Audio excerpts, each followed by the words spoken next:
Go for it. Hi guys, welcome to. Oh, can you? Okay, We're good sorry, now. technical difficulties. We're all in the same office, but on two separate computers. Anyway, I'm Anna Wingert, one of the editors for Grassroots. We made this thing that you can't really see very well, but anyway, and you will be able to see this if you come to the breezeway underneath Vayner after this is all over. If not, we will make sure that you are able to get your own copy if you so choose to want that. Okay. Anyway, I'd like to. I'm just so happy that we're all able to be here, even if it's virtually. It's really fantastic to see everyone who has, been able to contribute to this magazine that we made. It's really awesome. I don't really have much else to say, so I'll leave the thank yous and everything else to Austin Phelps.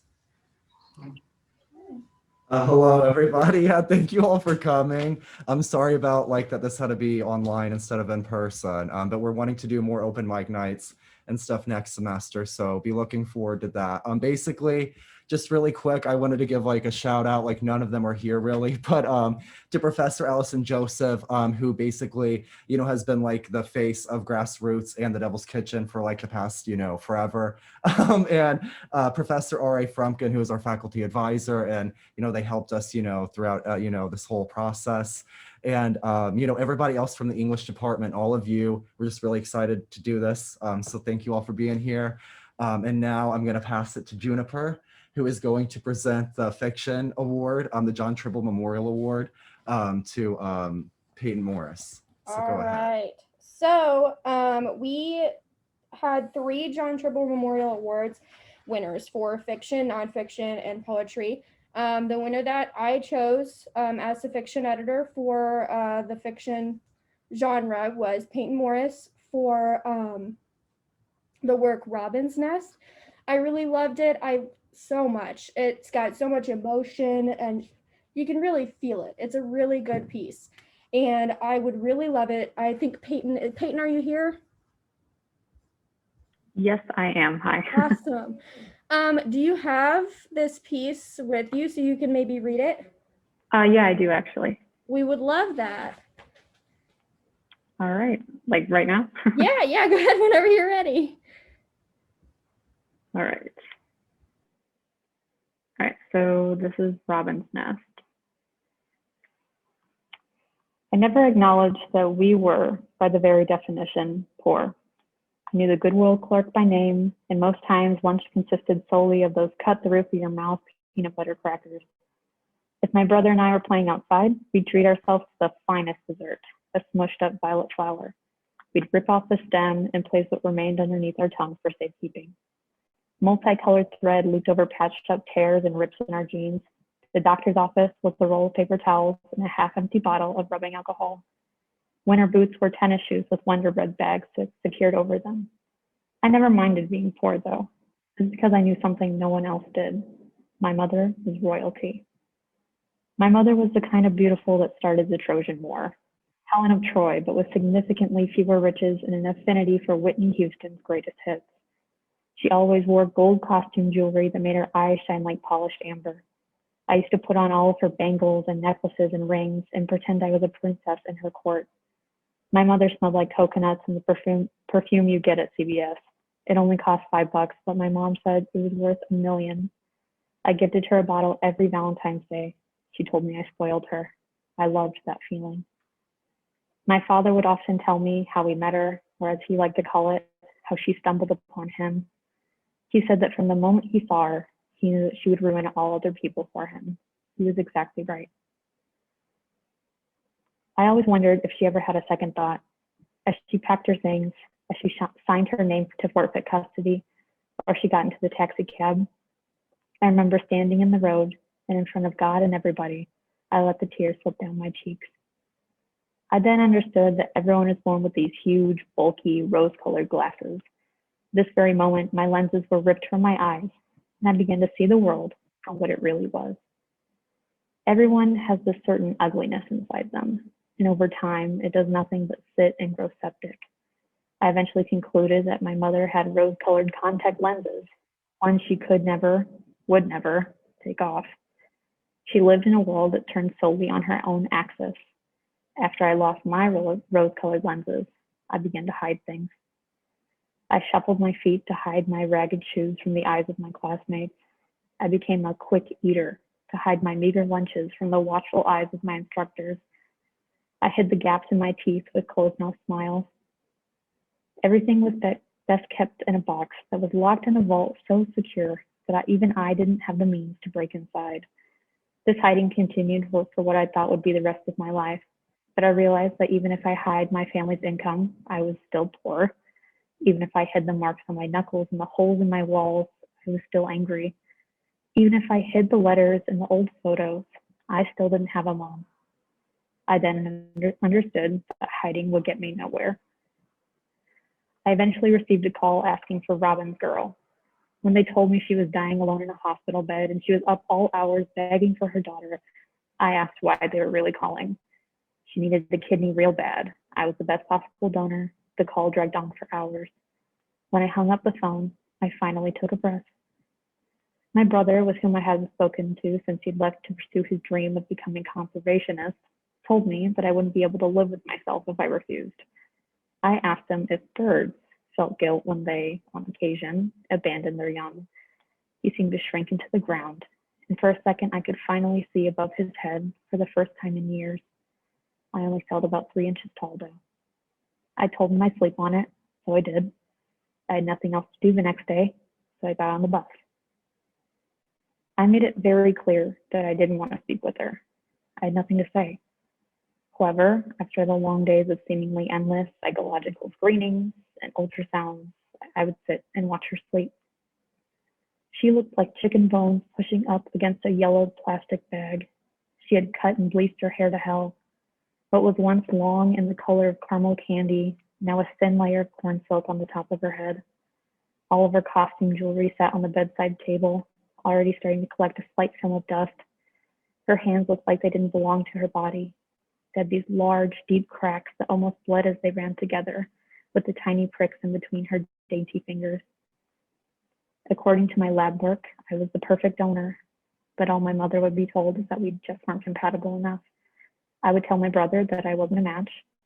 I'd never have to tell anyone about what really happened, how completely reluctant I was to give a part of myself away to the person that created all of me.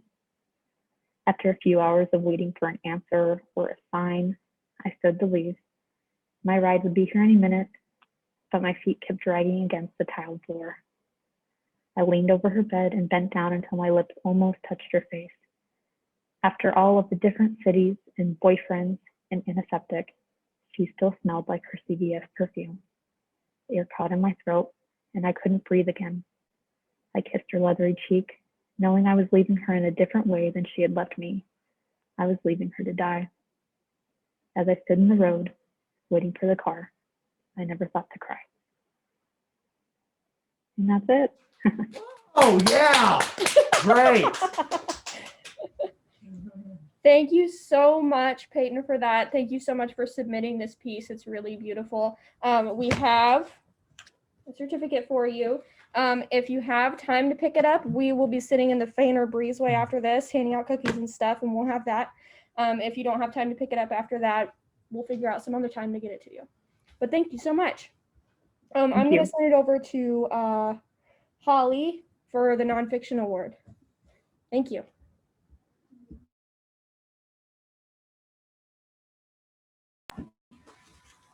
Okay, the nonfiction award went to Connor Davey for his piece entitled 3 a.m. We really appreciated all of the nonfiction submissions, and this one stood out. It was very thought-provoking, and he also included some of his own photographs with this piece. So that was definitely a added addition that we really appreciated with that one. So is Connor here? Oh, Connor's not here. Okay. Do you guys want me to read his piece? Yeah. Sure, yeah. I mean, well, Whatever. It's either way is fine. No, he Okay. should have been here. Okay, that's fine. That's fine. We will try and contact Connor and see how we can get him his plaque. Regardless, we appreciate that he submitted. It was a very good piece. If anyone has a chance to read it, definitely give it a chance. And we've also got some other good nonfiction pieces in there that everyone should read if they get a chance as well. So thank you very much. Poetry? Should we? Yeah, go to oh, and do you just want to present?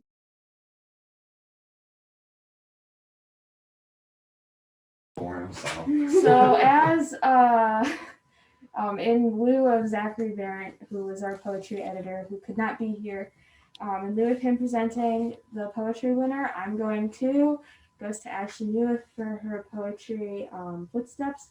She had 2, so I hope I picked the right one in my head. I'm 99% sure that she is here right now. It was a fantastic poem, and you certainly deserve this award. So if you would like to read it, you may. Okay.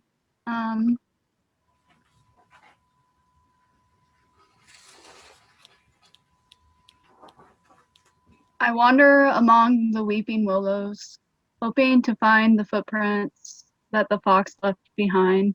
The lilacs lean and glisten from the morning dew. The deer frolic through the wood. I, an awkward soul that crunches fallen leaves and kicks the gravel beneath my feet. I falter and think, nature is peaceful, and yet I disturb the bear cub, the swallows, the deer, until they no longer appear. In the lit forest of brush and fields of green, alone I sing and the wind howls for what seems to be an eternity. The creek empty, the despair settles on my cheeks until I leave and follow the moonlit path to the crumbled house that burnt and collapsed. Now stone and brick as small saplings sprout on the lot, I follow the faded footprints along the path as the morning sun rises. Yeah.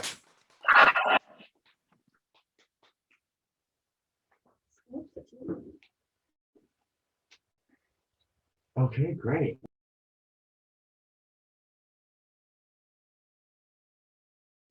Okay, so those were our 3 winners. I believe Kyle posted the link to Connor's nonfiction piece in the chat. So if anybody wants to look at that, it really is a good piece. And I'm very sorry that he wasn't here to read it. But thank you, Ashley. That was beautiful. Now we're pretty much going to open it up to anybody that wants to read. I think since we have quite a few people in here, how about everybody who wants to read, put something in the chat maybe, and then we'll just kind of go through in order that way. That way it's a little more organized. So anybody wants to read any kind of piece, any piece that's in that they submitted to the magazine out loud, anything they have just to themselves, you're more than welcome. First come, first serve. Right. So, okay, Jacob, you're up to bat. Let's go, Jacob. Yes. All right. Thank you so much. My first name is William, but I go by Jacob. So you might see my piece there as William. But my piece is called Coffeehouse Consumerism, and it is an excerpt from a larger research project I did. So I'll go ahead and begin. The coffee house became an establishment of daily life in London during the late 17th century. Coffee houses served as a nexus of individuals providing discourse, productivity, and business exchange above the warm brim of a cup. Ideas were debated regularly among the patrons of coffee houses as their words cut through the steam of their drink, evaporating the expectations of social interaction that existed in decades past, while brewing a new age of information and commerce. Lawrence Klein describes its establishment by saying, in subsequent decades, the coffee house evolved from a novelty into an essential institution of urban life in England, at least for males of the upper and middling parts of urban society. In prior centuries, establishments such as the taverns, alehouse, and inn reigned as the most notable places of social interaction. These establishments promoted drunkenness and produced a lack of reason and intellect among its subscribers. On the contrary, coffee houses became a place of valuable social and intellectual interaction. Coffee house owners fueled the fire of conversation not only with their strong coffee drink, but provided customers with pamphlets, books, and articles to read and consider. In 1699, Houghton wrote the following statement regarding the impact of coffee in England. Quote, Furthermore, coffee has greatly increased the trade of tobacco and pipes, earthen dishes, tinwares, newspapers, coals, candles, sugars, tea, chocolate, and whatnot. Coffee house makes all sorts of people sociable. They improve arts and merchandise and all other knowledge, and a worthy member of this society, now departed, has thought that coffee house has improved useful knowledge very much. To Houghton, coffee houses improve society through the culture which it created. Houghton describes an increase in economic goods as a result of coffee and specifically mentions knowledge as a product of English coffee houses. Conclusively, he reinforces the relationships of the coffee house and commerce and the development of coffee house philosophies as a product of the coffee house culture. With the development of the coffee house near sites of commercial trade, commerce inevitably made its way inside the coffee house and imprinted a lasting legacy. Beginning in 1680, Jonathan's Coffee House became a staple in coffee house culture. César de Saussure wrote in his personal letters regarding the culture of coffee houses, "Some coffee houses are a resort for learned scholars and for wits. Others are the resort of dandies or of politicians, or again of professional newsmongers, and many others are temples of Venus."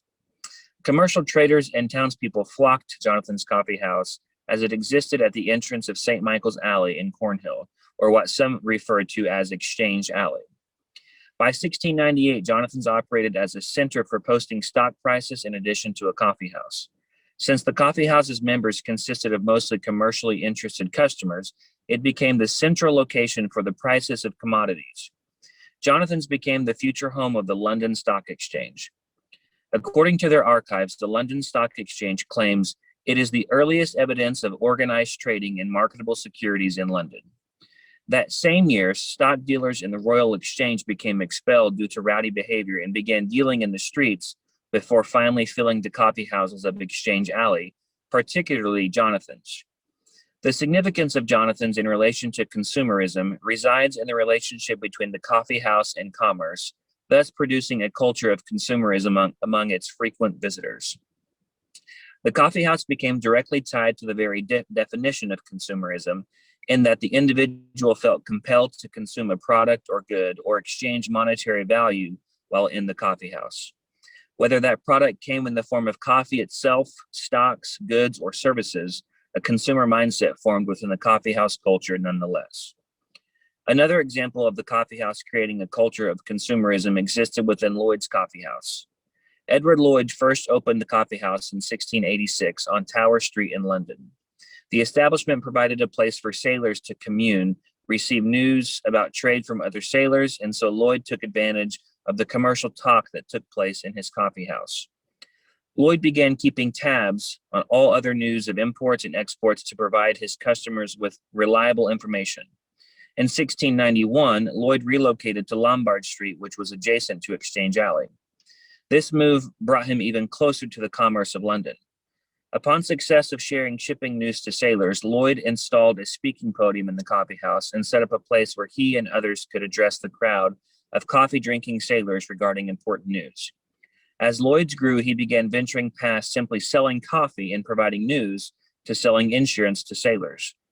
The insurance covered the sailors' goods, traded and protected them against disaster.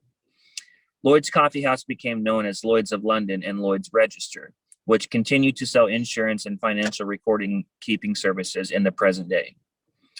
Edward Lloyd created a consumer culture within his establishment centered around commerce. The experience of Lloyd's provided men with a sense of knowledge and business importance. Going into his coffee house did not merely amount to sipping a cup of coffee, but rather learning important news and investing in commercial affairs. Later in 1734, Lloyd's News provided readers with a weekly newspaper that spread throughout London.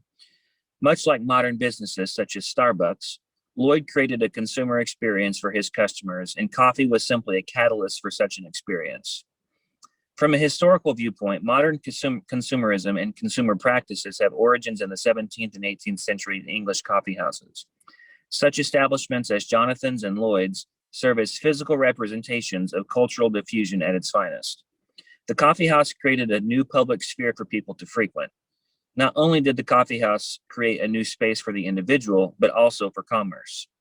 The coffee house became more than a leisure zone, but rather a place of commercial interaction. Through a historical lens, one sees the rise of consumerism with the coffee house as an important catalyst. One of the most well-known coffee house philosophers, Voltaire, remarked, "Think for yourselves and let others enjoy the privilege to do so too." So the next time you find yourself in a business such as Starbucks or local coffee shop, heed the words of Voltaire and think for yourself of the foundation laid before the product in sight. And then now just a brief author's reflection.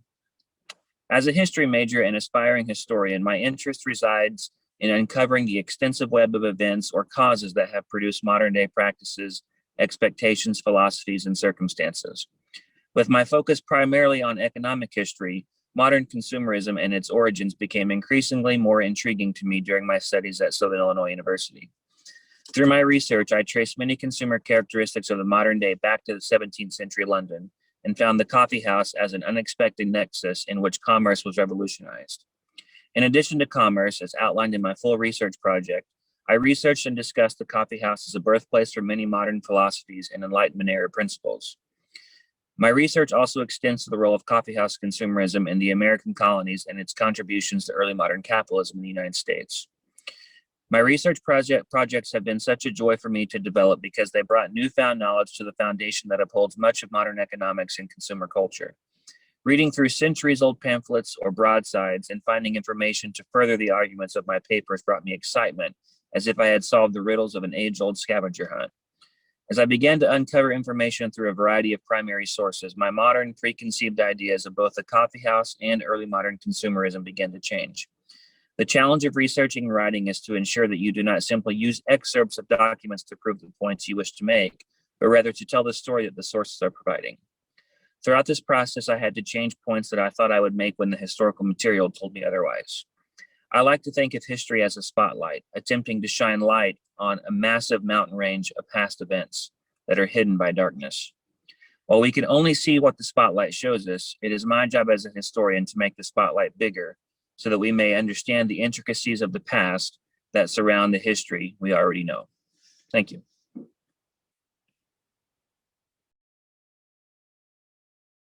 Oh. Thank you very much. I really loved that piece. I thought it was super interesting. And just the amount of research done on just coffee houses. You know, you wouldn't think that. It makes me want Starbucks. I know. But I love that piece. Holly, nonfiction. You liked it? Yes, I liked it. I really appreciate that you did the author's reflection too. I think that added something to the magazine, and I mean, hopefully it was helpful for you to just think about, but I do appreciate that you did that. Thank you very much, Jacob. Okay, so it looks like next, Lauren. Hi, everyone. So I have a poem to share, and it's called To Mary Oliver. In April, you took me to the pond where the frogs sang and you sang with them. We strolled through the twilight field and a bluebird spoke, but not to us. We pondered its meaning and imagined it was something like glory, glory, glory. I was there too by the sea, did you know? Where God moved his hand over the water and the sea rose and fell and the waves swelled and frothed, determined to reach us. And they did for a moment. God gave us the waves only to call them back again. I only just met you and then you were gone. As with all beautiful things, they come and they go, only lasting one breathtaking moment. But perhaps they aren't gone for long. Sleep only lasts till morning. Are you not now the yellow flowers I pass on the roadside, reminding us of our purpose? Is that not you in the whisper of the golden stream as it slips over sticks and moss-covered stones? Are you not the minnows nibbling at my toes and the water licking my ankles? You said everything is everything else, and I think you were right, because now you're the bluebird and you're singing glory, glory, glory. You always wanted to sing, and now you are. I don't know what death is, but I imagine it is this, a coming, a going, and a coming again. Thank you. Beautiful, beautiful. That's Anna's favorite poem in the whole piece, of the whole thing. Yay, thanks. Just make sure you guys are putting your names in the chat if you want to read. We want to hear your work, so There's a lot more people here, and we'd love to hear you. Looks like next we've got Jeremiah.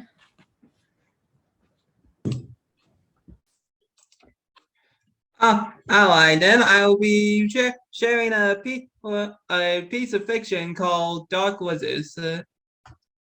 In the dead of night, a helicopter flies by, shining its light down on the ground. Under the cover of darkness, a dark cloaked figure is behind some level. As the helicopter flies by, the dark figure runs over to the next piece of debris. As it passes by the general area, the cloaked figure runs into a cave. Once he enters, there are torches alight in a small room that looks like a sort of lounge in an old lodge. Another cloaked figure asks, "Will you follow?" No, answered the first one. The second figure puts down his head, revealing a tan man with black hair and glasses who says, "Welcome back to the Dark Magic Association. Please have a seat. The meeting will start in 30 minutes."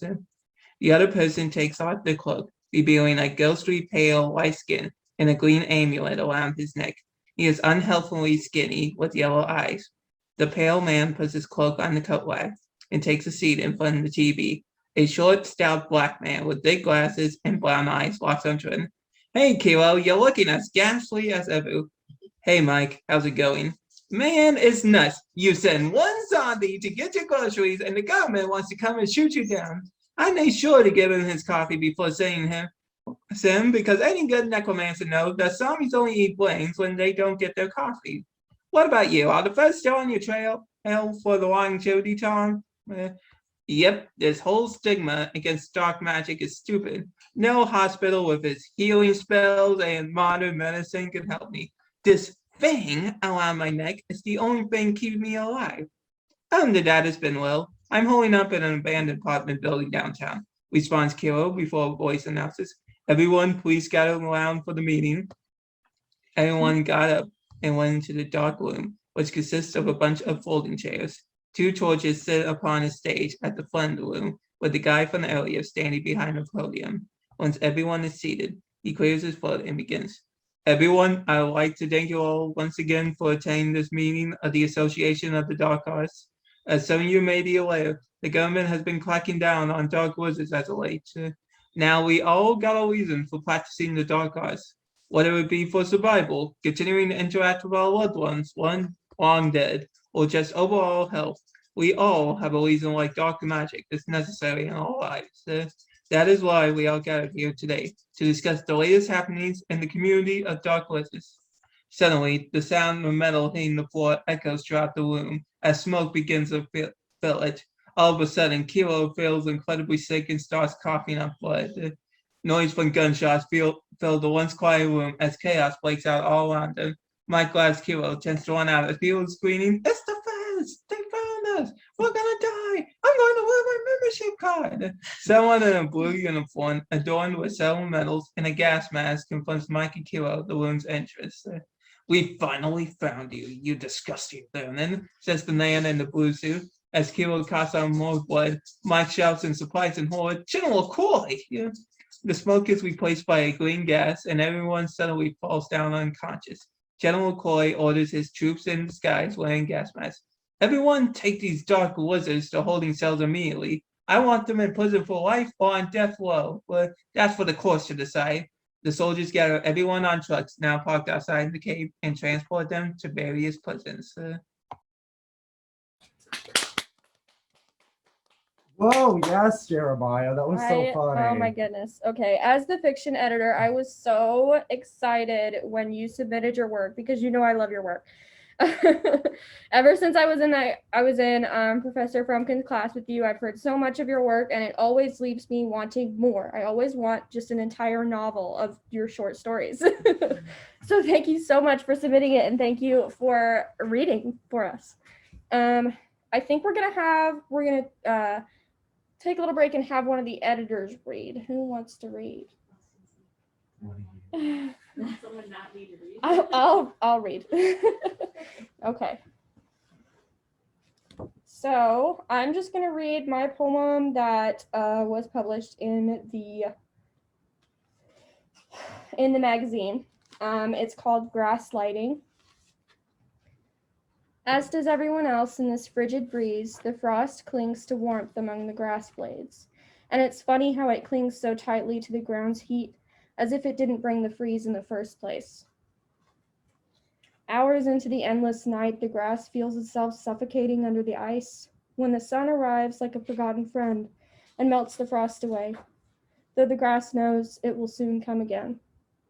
But for one sweet day, the grass is free to sway in the wind and dance as it pleases, and forget that it was bound by a cold captor, so when it returns, the grass thinks, maybe they've changed. Yes. Yeah. Nice. Thank you. All right. Next, we've got Paul. Paul, what do you got? Yes, Paul. Hello again. Hello. First of all, let me say that I am not a student at SIU. I'm what they call a community listener. And Austin very kindly invited me to take part in this event this afternoon. I audited Professor Joseph's poetry workshop, in which Austin was also a student back in the fall of 2019, before all this COVID business. And as I say, he has very kindly invited me to take part. Since I am not a student there, none of my work is appearing in this current issue of Grassroots. So just bear with me on that. The piece I'm going to read, it's in the style of poetry called a pantoum. And I would imagine most of you probably are familiar with that particular form of poetry, but for anyone who isn't, it involves a lot of repetition, lines repeated over and over again. And having said that, I will go ahead and read my piece. It's entitled A Man Called Out. George Floyd cried out he couldn't breathe while the cop maintained the fatal chokehold. George Floyd cried out desperately for his mama through the nightmare of almost 9 minutes while the cop maintained the fatal chokehold. Passers-by filmed on their phones what was happening throughout the nightmare of almost 9 minutes. I do repent the silence I have kept, seeing now that passers-by filmed on their phones what was happening, sharing then the images with those who cared to see. I do repent the silence I have kept, seeing now in greater clarity the atrocities inflicted on holy human figures, sharing then the images with those who care to see. Mourners march to bear witness, having seen with yet greater clarity the atrocities inflicted on holy human figures, finding still too many with closed eyes, closed ears. Mourners march to bear witness, seeing with anger lines of riot police who too often use tear gas, finding still too many with closed eyes, closed ears. Diseased minds ignore the calls for justice with lines of riot police who too often use tear gas. But the killer cop is charged with murder. Diseased minds ignore the calls for justice with condescending admissions that a few cops are bad apples. But the killer cop is charged with murder because George Floyd called out desperately for his mama. His last words rebuking condescending admissions that only a few cops are bad apples. George Floyd cried out he couldn't breathe. That's such a great piece, Paul. You read that at the last open mic, and it's so wonderful and so fitting now, especially considering the verdict just came in. So thank you for reading that. That was great. I really love I had piece. chills. I know. So I guess we'll go ahead and go to Addison. People, put your name in the chats if you haven't read. I think we mostly really got everybody though, kinda.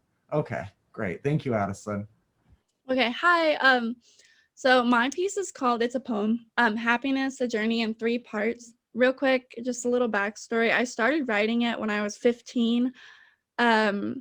My sophomore year of high school, I don't know how familiar you guys are with the Columbine shooting, but Rachel Joy Scott was the first or one of the first people killed in that shooting. And she wrote an essay not long before that about creating a chain reaction of kindness. And now they have an organization called Rachel's Challenge. And so that was a group that came to our school and gave a presentation, and we started this whole club around it. But I had English class right after that, and we were starting our poetry unit, and he was like, you're gonna have to write a lot of poems this semester. And I was like, oh my goodness, because I hated it. I was dreading it, or I thought I would. And this was one of the first pieces that we did, was supposed to be a personification poem. So you had to pick something and personify it. And I chose words because we talked about kind words and evil words, and that was the whole presentation. So it started that way. And then it's always been one of my favorites, but when I revisit it every once in a while, and I think, wow, I used to put a lot of emphasis on how, like, some people were mean, but it's okay if other people say nice things. And I finally realized that my senior year, that I decided there's not enough time in life to be upset all the time. And I said, we're not having any bad days. We can have bad hours, we can have bad 23.5 hours, but no completely bad days. And that was my choice. And I was like, you know what, it's all my choice.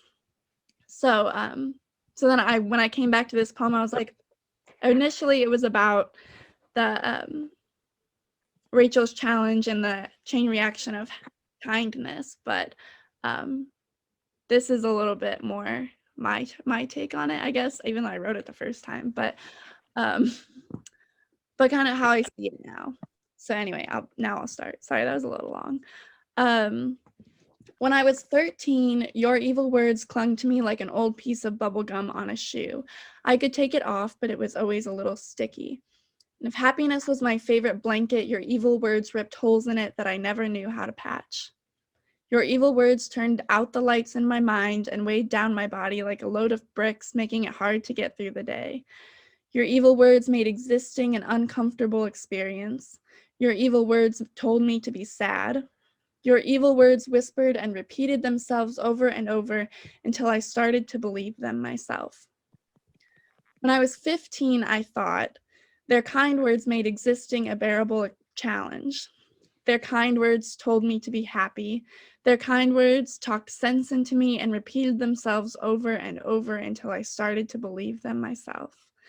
Their kind words tied balloons to the bricks and allowed me to stand tall. Their kind words turned on the lights in my head. Their kind words were the light. Their kind words stretched and sewed colorful fabric over all my damaged happiness, that old shredded blanket, so the holes were no longer visible. And their kind words washed away the gum, the stick, until I could barely feel it pulling me back. But now, at 18, I know the gum doesn't stick anymore because I outgrew those shoes. I bought new ones. And yes, some holes in my happiness are covered by colorful fabric, but when they got tired of sewing, I learned how to knit. The blanket has never been warmer. The light in my mind is turned on because I'm the light, and I always was. I blew up every balloon tied to the bricks. I stand tall, all on my own. I screamed and repeated every single good thing about me because I believed them. I decided to be happy. I exist on my own terms. Their evil words are not gone, and their kind words help, but I make all the difference. That's all. Does someone want to go next, and then I'll go, and then someone can close us out? That's not me. Oh, thank you so much, Addison. That was so great. That was just a lovely poem, and thank you for being here and reading it.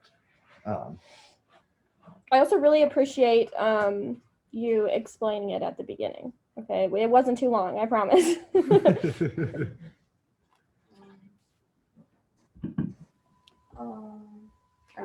Are you muted? Yeah. So one of you can go, then I'll go, and then maybe someone else can go after me, because I don't want to go next. And then, I don't want to be last. We were unmuted that entire time. Just so you know. Okay.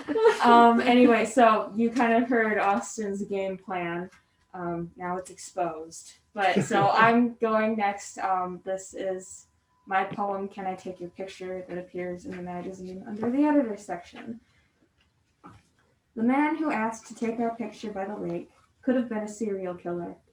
And us three girls, three of millions dead at the hands of a man with a camera, immortalized, silly, smiling, and bundled up for snow, developed 10, 15, 20 years later, and shown on a true crime TV show. We let him take our picture, looked at one another and wondered whether this would leave us naked and raped, blue and choked and dead on a foot of filthy snow. We smiled with our eyes, or tried to, for this man we didn't know. We half laughed and waded through the snow, maybe joking that if the man with the camera showed up again, we needed a plan to escape with our lives. Because there is no such thing as a nice older man who only wants to take pictures of college girls for all the right reasons. He carries us three with him on an SD card. He asked, "Can I take your picture?" And we posed for him and smiled. Creepy. Oh, I love it. Just to keep it moving along, I'm really nervous, and this piece is really weird. It's like completely different. I love it. Than I love anything it. in yours. No. I feel like it needs a trigger warning, and it's definitely rated R. I But here love we it. go. Saturday night at Deborah's. Roaches crawled on the grease-stained, once white, then yellow, linoleum floor, while Cyndi Lauper's Girls Just Want to Have Fun played in the background. It was the usual Sunday morning hangover routine. You could have called it a ritual. They did it every weekend. The party would start on Saturday at Deborah's, the blonde, old stripper friend who was known for having the biggest tits in high school. This was a title Deborah wore proudly, and she made sure to have regular maintenance done on them to keep up the good name. She sold her ass and tits every Friday, which afforded her the extra cash to be able to pay for a plastic surgery and extravagant Saturday nights with Randy, the big, dumb jock from her high school days who had a hairy chest and ass. Deborah was self-conscious about her age, so she counted on Randy and the boob jobs to help her feel 30 years younger. They'd celebrate like when they were 16. Sausage finger-sized Coke lines, red wine, the cheapest bottle, and some crystal meth to get funky. Of course, she had to fork out the cash for all of it, because Randy never worked a day in his miserable fucking life. Had a job interview at the Burger Station Wax Shack when he was 24, only after his mom, God rest her soul, finally made him apply there because she was going to lose a house after the state of Illinois cut off her Social Security check. When she passed, Randy didn't have anyone else to take care of him. The house was gone, so he packed up his guitar, the half-drank fifth of Jack Daniels he'd stolen from the 7-Eleven on the way back from his mom's funeral, and a clutch purse he finagled off her dead body. It had something like $77 left in it. He took that, and to this day, he's lived in her 1977 Ford Ranchero, never having a bed to sleep in, and only a small cot to look forward to on Saturday when he'd go down to Deborah's. Word has it, he was always in love with her. Hoped she'd eventually just give in and let him stay with her, but of course she wouldn't have him. Not for anything other than a piece of good ass, which he was, the dipshits always are. Deborah was a strong woman, made her own choices, albeit they weren't the best choices, but keeping Randy at a distance was a decision she was sure of. She fucked him on the weekends, even shared her prescription meds with him while he was there, but she would not dedicate her life to him, no matter how many times he proposed to her in the middle of a packed house at Denny's. Randy didn't have shit to lose, so he stuck it out, played the long game, went there every damn Saturday, left on Sunday in the Ranchero, while Deborah was passed out on her famous floral pattern couch with fake wood trim that you'd find in any old house. Filter loose change on the way out, mostly just pennies and dimes. And you can bet, if there was even only just one cigarette left in her pack of Pall Mall Reds, he took it, kissed her goodbye, felt her up one last good time, and then did it all again on Saturday. Thank you. Yay, good job. And then Holly, do you want to end us on something a little more. Paul has Regular. actually asked about reading Yes. another piece. Oh, Yeah, yes. absolutely.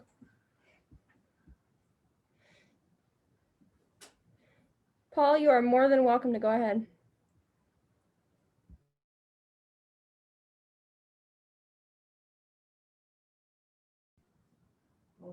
Oh, you're muted, hon. Yeah, as I was saying, I was having a little trouble with the mute button to the point where I muted myself. So give me a moment here. Well, I have another piece to read here, which I call Comfort. Just have to find it.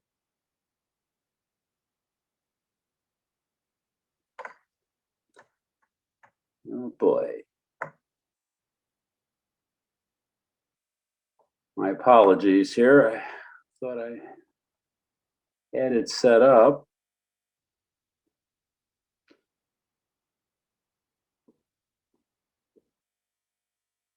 Oh, geez.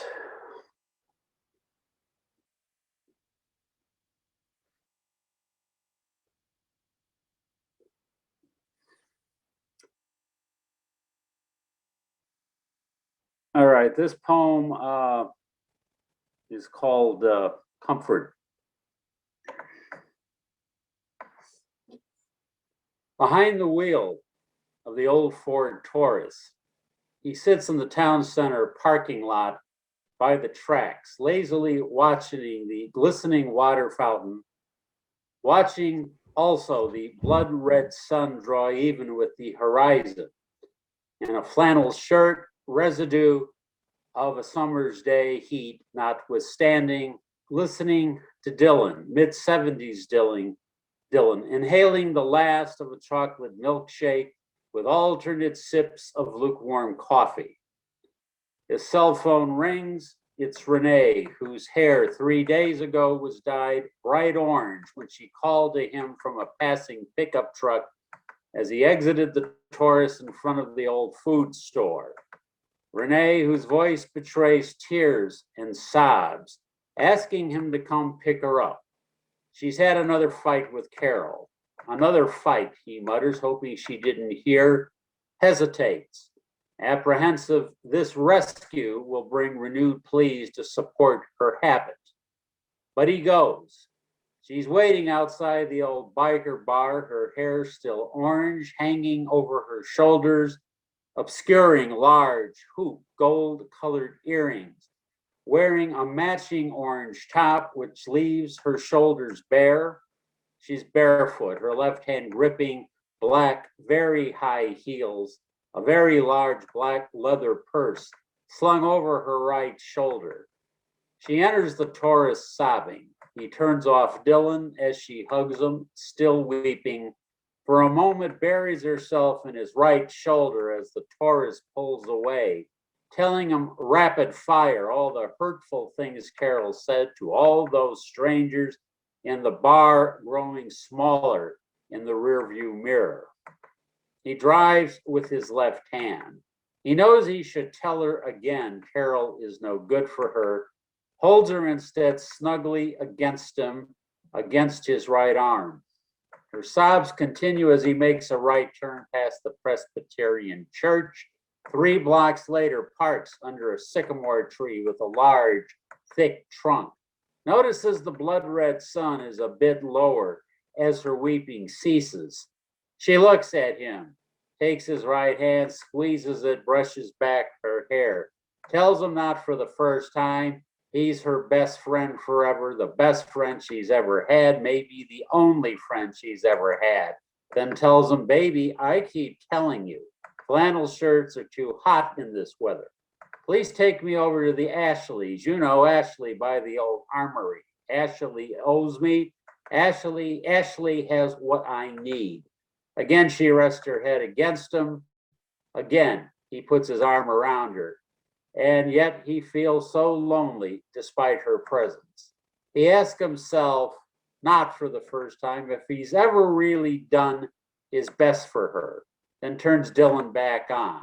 She raises her head, begins telling how her dad used to listen to Bob Dylan, then sees the now cold, half-finished cup of coffee in the cup holder, shakes her head, admonishes him, "You and your coffee. You know, I keep telling you, too much coffee is bad for you, baby."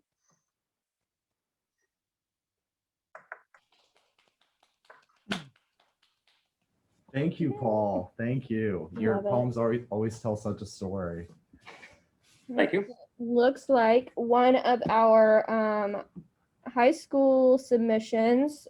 Lucy would like to read hers. I would love that. I love this story. Okay, so it's called The Half Fox Girl. Oh, sorry. Excuse me, madam. Did you happen to see a young half fox girl earlier today? She's around 17 years of age. Talitha looked up from her embroidery to see a Tenzagorian royal detective standing in front of her table. Cordelia, Talitha's young apprentice, stood and spoke to the man. Sir, are you wishing to talk to my mistress? She doesn't speak Tenzagori, the girl explained.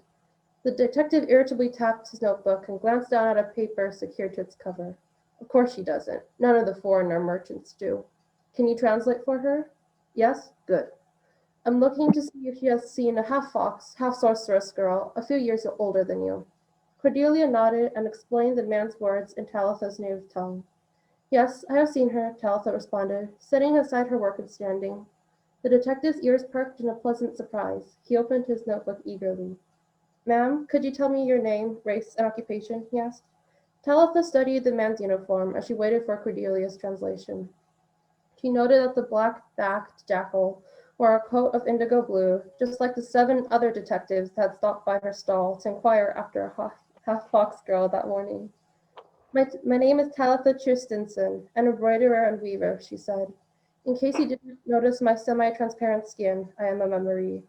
As Cordelia spelled her mentor's name for the man, the older woman watched her other apprentice struggle in the corner with a piece of needlework. 5 loops around the needle, Isha, not 3, she softly corrected, holding up her translucent fingers to explain. The native girl blushed and corrected her mistake, her fox's ears flattened in annoyance. Would you say you saw the half-fox girl around your market stall around noon? The detective asked her, without looking up from his writing. Yes, she replied calmly, returning her attention to the canine man's outfit. Do you know how long she stayed? As she spoke, Cordelia shifted her gaze towards the embroidering girl. Also looking over at Isha, Talitha replied, Hours. The detective frowned. While she was here, did the girl act suspicious? He asked. Talitha pursed her lips. No, not suspicious. Why do you ask?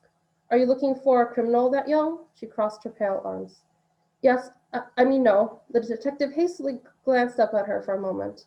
Not because she's a criminal. I was merely asking if she seemed suspicious, he explained, running a paw over the fur of his head. She was less suspicious than you, she countered. Why are the Tenzagorian royal detectives questioning all the vendors in Ashstone Market, especially about a non-criminal girl? We don't see everything, and most of us don't speak your language. Not all of us have interpreters. The man wrote Cordelia's translation down with a sudden air of contempt. Did she talk to you at all? He continued, ignoring Talitha's questions. Yes, a little bit, but she spoke very little Maitian, and I don't speak Tenzagori, Talitha told him. If I did, my apprentice wouldn't need to speak for me. The man's whiskers bristled in annoyance. Did you see which direction the girl went? Talitha shrugged, and she suppressed a sigh. She looked over at her half-fox apprentice a third time. Once again, the detective did not notice. She walked off towards the left a bit, then disappeared from view. What was the name of this girl, sir? The detective waved a paw dismissively. That information is confidential. Thank you for your time, ma'am. With that, he closed his notebook and left without a single look around the embroiderer's stall. Talitha shook her head as she watched the jackal go. After the detective was gone, the girl who had been embroidering lifted her face to look at Talitha worriedly. Mistress, how long will you allow me to hide here? Cordelia translated for her. As long as you need to. Don't worry, Isha, Talitha placidly replied. I reassure you again that I won't tell any of the detectives more than what they ask for. As none have yet explained what they want you, I refuse to tell them that the girl they are searching for is sitting in my stall. You're safe here. As you might have seen, that jackal detective was very clueless. He didn't even glance at you once. Isha nodded and stared at her embroidery. Talitha sat back down on her stool and picked up her own work. Cordelia let out a laugh as she tidied the fabrics displayed on the table.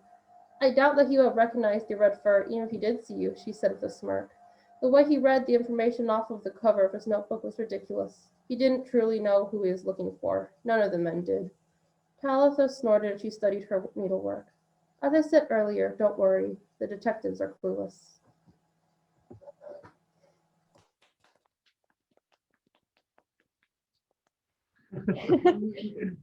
That was great. I am so happy that we got just a few high schoolers to submit their work. And honestly, it was one of my favorites. It really was. I am a sucker for like fantasy and all that kind of stuff. So I really hope that you continue writing. Follow up on this story, really. Like add some more to it. I love it. Yes, definitely. All right. Holly. Okay. All right. What's the deal with that?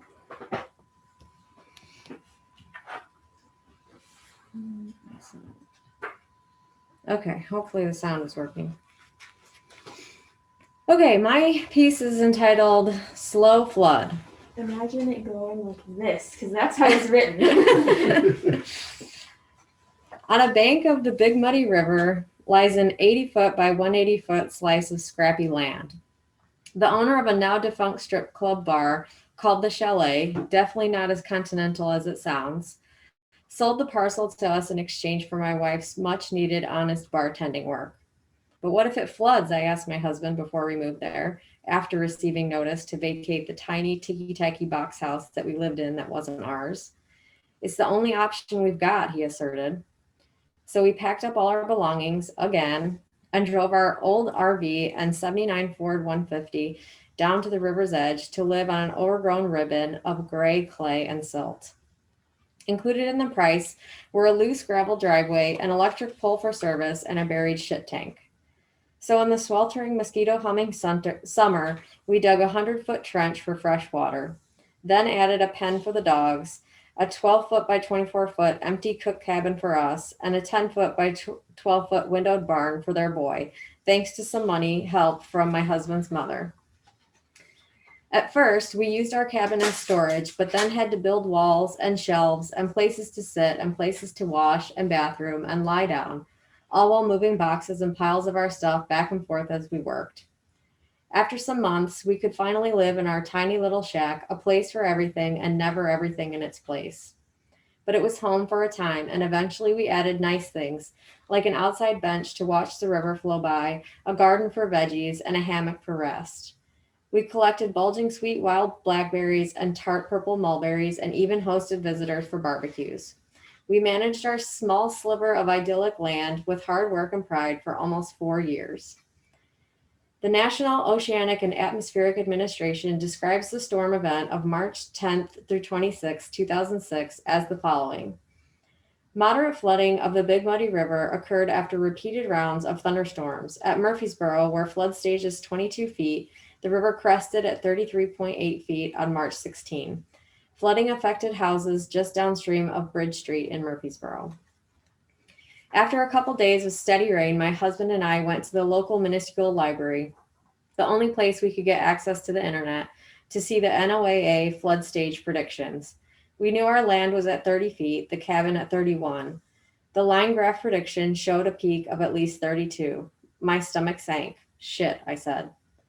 For days, I watched the snake of a river creep up, inch by dirty inch, slithering closer to us, its prey, unhinging its jaw and opening its mouth wider and wider, much further than it should, gulping and burbling in steady, unfeeling, measured increments. I watched as the river rose up over its banks, then over the road, then over the gravel in front of our cabin. I stood on our porch, leaning over the railing, watching the water slowly trickle under the floorboards, my stomach sinking again, knowing it was crawling to meet its counterpart surge, arriving from the backside of the property. By March 15th, the river let itself in the front door. We had time to put our important things up high and time to move the car, but how do you explain to the dogs that there's no more yard to pee in? So we paddle boated all 4 large breed dogs to and from the cabin to the end of the road to pack into our Ford Tempo for potty breaks. Movies and cartoons had taught me about flash floods, dramatic walls of roaring water, slamming like a freight train into everything unfortunate enough to find itself in its path. But this historic flood event taught me that sometimes a flood comes slow, unstoppable, like a steamroller, not even considerate enough to cease when it's beautiful and sunny outside. That flood was slow, and we were told it was the flood of a century, a historic 100-year flood. Until 2 years later, another 100-year flood, this time at 40 feet. So we said goodbye and left it all behind. Wow.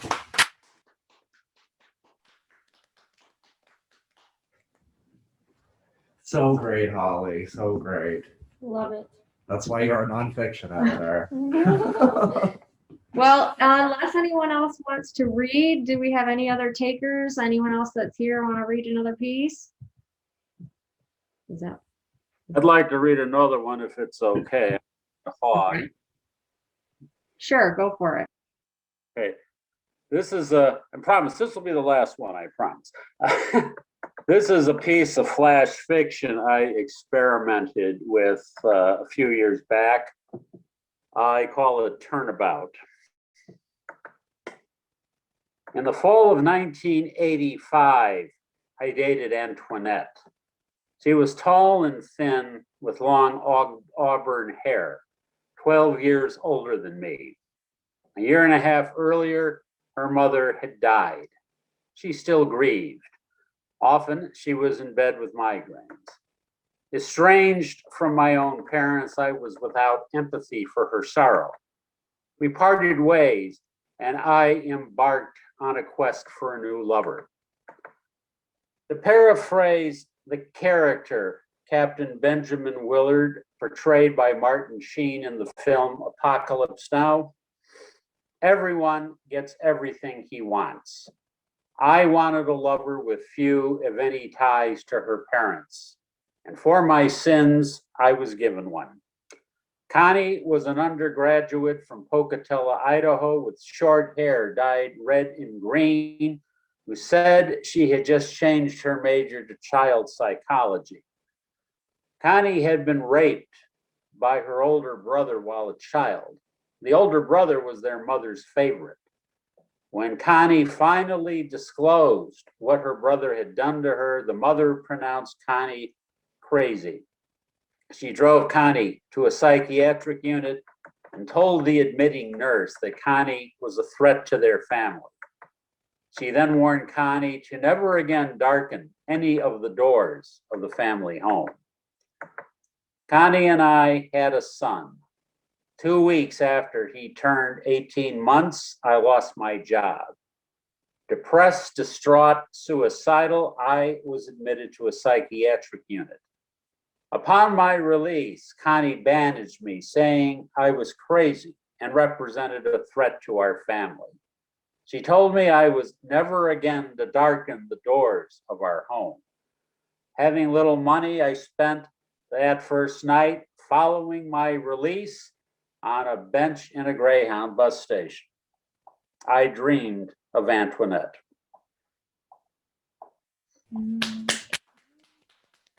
Thank you, Paul. Is that it then? We got everybody. If nobody else wants to read, we do thank you all for coming. And we're going to be in the Breezeway after this. So just come after if you're on campus or can be like pretty soon. And if not, you can always just email the grassrootsmag@gmail.com and, you know, schedule time to pick up a magazine, you know, and we'll be in the office, you know, at that time and we can get it to you. And also just like a heads up for next year, next semester, we're opening the magazine up to the entire community. So Paul, you'll be able to submit if you want. I know you're looking forward to it. I am. You're muted, Paul. Wait, no.